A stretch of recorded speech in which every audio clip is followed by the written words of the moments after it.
In this lecture, let's discuss about the tissue formation and tissue repair. First, let's discuss tissue formation. The cells, when they are grouped together, they form tissues. And tissues are formed of cells as well as intercellular materials, and they will be present in various proportions. The amount of cells and the intercellular materials will be there in various proportions in various tissues.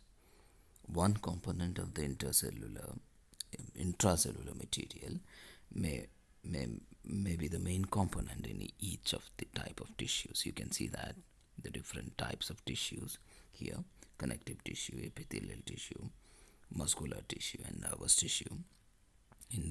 Among these tissues, the intracellular materials will be one of them. Will be the main component. So, for example, in the nervous tissue, nerve cells will be the main component. In epithelial tissue, epithelial cells will be the main component. In muscle tissue, muscle cells will be the main component. In connective tissue, the connective tissue fibers and cells will be the main component. So, for example, in nervous tissue, nerve cells will be the main component, and in connective tissue, the fibrous materials will be the main component in that.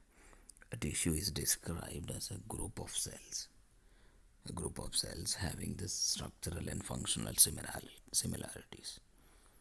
The group of cells will be having a similar structure and function, and of the intercellular materials. During the process of development of the body, the cells undergo specialization. Cells become specialized. During this specialization of the cells, they come together based on the functional and structural similarities, and they form body tissues. This arrangement is responsible for a high level of organization that leads to a high level of organization in the human body, and it also helps in the division of work in the body.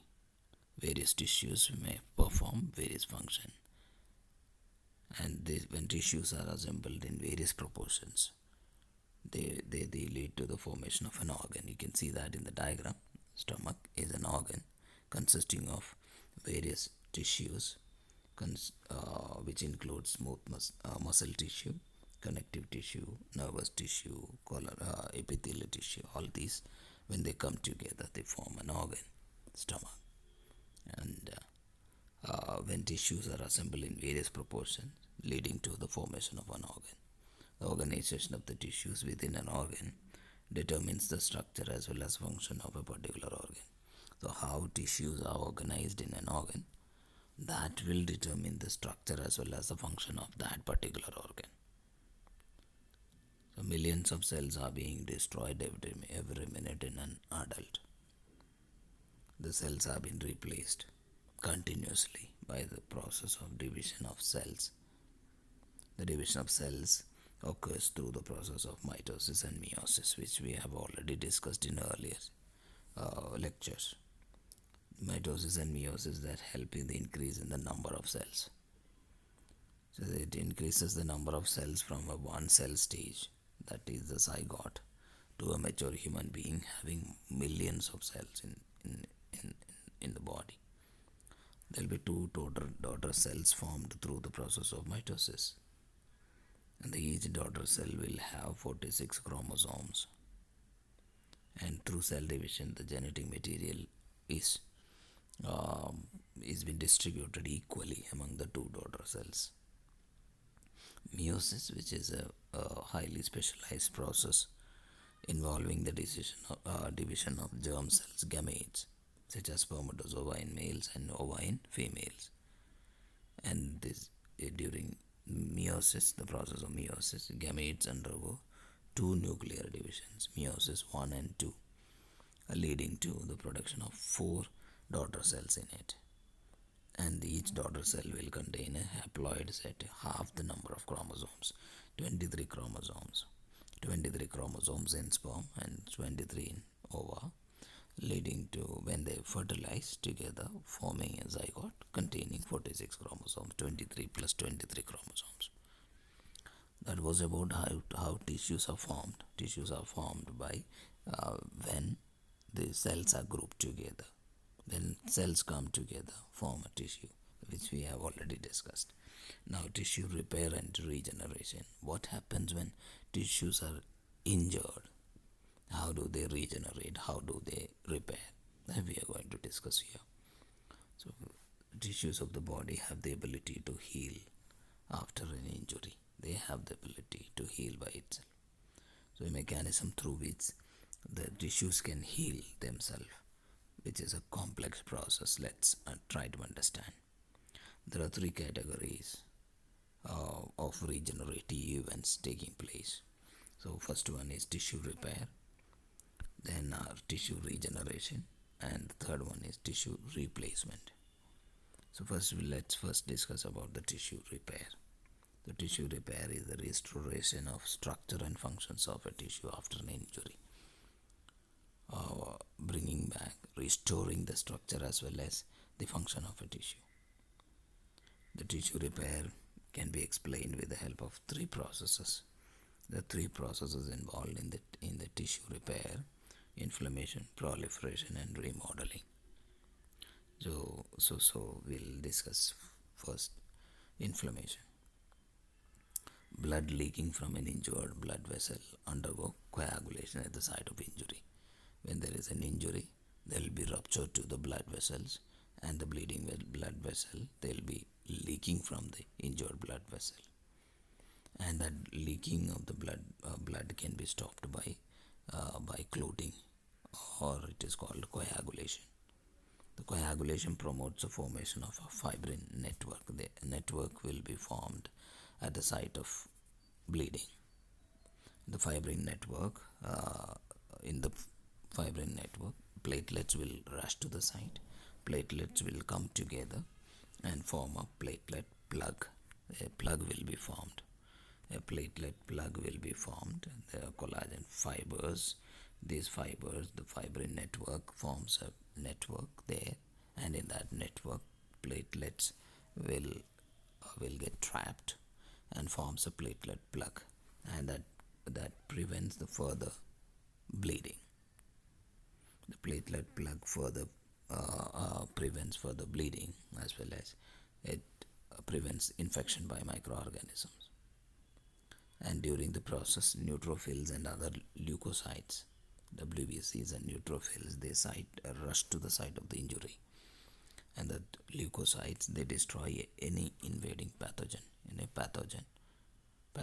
microorganism, and destroy any remaining damaged tissue and cell debris. All these occurs within 24 hours of injury, and after around 48 hours of injury, there will be release of growth factors. There will be release of growth factors necessary for the proliferative stage, the next stage of repair. So proliferation. Proliferative phase begins with angiogenesis. Angio refers to blood vessel.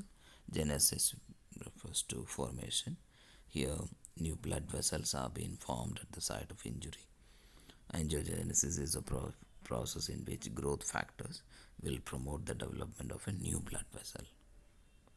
This will lead to increase in the blood flow to the site of injury. There will be an increased blood flow within 5 days after the injury. Simultaneously, at the same time, granulation tissue is formed through the proliferation of fibroblasts, synthesis of collagen and elastic fibers, increased cytokine production from the fibroblasts.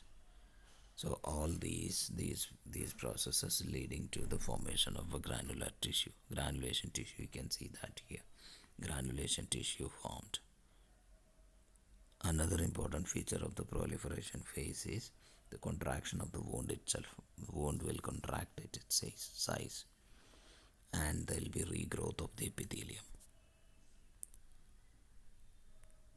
Okay, myofibroblasts in the smooth muscle will contract, and that minimizes the wound area, reducing the wound area. The fibroblasts secrete collagen and that combine with fibrin and fibronectin, and it forms a framework. And in that on that framework, epithelial cells have been developed, leading to the formation of the regrowth of the epithelium.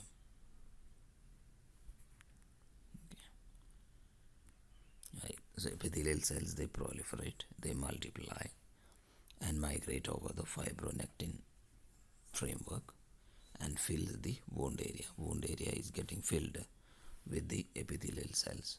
So the regenerated, proliferated, multiplied epithelial cells will fill the wound area.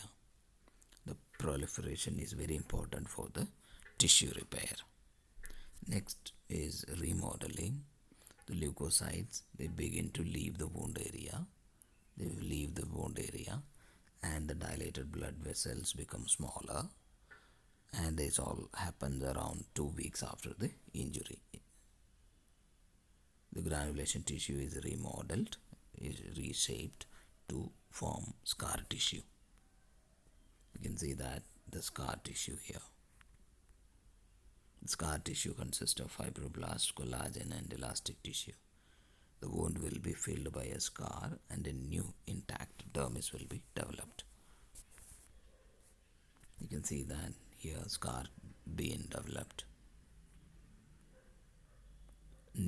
New and thicker collagen fibers are also getting developed to increase the strength of the injured area. The strength of the injured area needed to be increased, and for that there will be development of new collagen fibers. The contraction of the tissue surrounding the scar tissue, scar tissue will continue, and that too for years it will continue, depending upon the size of this wound and the scar, and that helps in reducing the scar area gradually. Next we'll discuss tissue regeneration. Tissue regeneration occurs after tissue repair process, and tissue regeneration that helps to restore both the functional and structure of the damaged tissue, restoring the functions and structure of a damaged tissue to that of the pre-injury state or a previous normal state, bringing back to a normal state, bringing back to a pre-injured state. That process is called tissue regeneration. The cells within a tissue must have proliferative ability to undergo tissue regeneration. Tissue regeneration occurs continuously as older cells are being replaced by new cells regularly. Then next is tissue replacement. Tissue replacement occurs when injury occurs in a tissue in which cells are in a non-dividing state. Cells are not multiplying. They are in a non-dividing state. In such case, tissue is not capable of repair. For example, in the case of cardiac tissue, so in such cases, tissue replacement occurs when the injury is too severe to be repaired. It occurs in that case too. And here, what happens? The damaged tissue is replaced by a fibrous connective tissue. A fibrous connective tissue will replace the damaged tissue, and this results in the formation of a scar also. So this was all about the tissue repair and regeneration. Thanks for watching.